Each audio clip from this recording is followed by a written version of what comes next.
Hello दोस्तों, मैं आपका भाई कृष्णा। दोस्तों आप देख रहे हैं न्यूज़ 74। तो मैं बता दूं आप सभी लोगों को, खेसारी लाल यादव का एक आज सॉन्ग रिलीज होने वाला है, बहुत ही ज़बरदस्त सॉन्ग। जिस सॉन्ग का नाम है भोजपुरी बोले वाला। तो दोस्तों भोजपुरी बोले वाला सॉन्ग आज रिलीज होगा, बहुत ही ज़बरदस्त सॉन्ग है।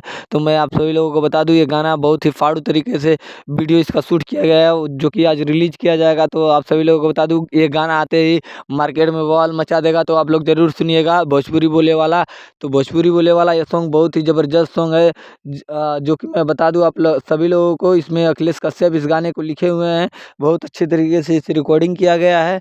तो इतना ज़बरदस्त सॉन्ग खेसारी लाल यादव का पहली बार मार्केट में आ रहा है, बहुत ही ज़बरदस्त सॉन्ग है।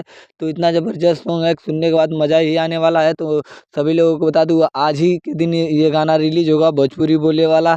तो अब जाकर सुन सकते हैं खेसारी लाल यादव के। अगर आप सच्चे फैन हैं तो प्लीज़ हमारे चैनल को सब्सक्राइब कर ले, वीडियो को लाइक करें, कमेंट बॉक्स में ज़रूर बताएं आप पवन सिंह के फ़ैन हैं या फिर खेसारी लाल यादव के फ़ैन है। खेसारी लाल यादव का फ़ैन है तो लाइक कमेंट शेयर ज़रूर कर देना भाई, ताकि हम जो भी वीडियो अपलोड करें आप तक आसानी से पहुँचे। इसलिए चैनल को सब्सक्राइब करे रहें। हमारे साथ जुड़ने के लिए धन्यवाद। तो मैं आप सभी लोगों को बता दूं, खेसारी लाल यादव का ये गाना आज बहुत जल्द रिलीज़ किया जाएगा। तो जब रिलीज़ होगा तो यूट्यूब पे तहलका मचा देना भाई लोग।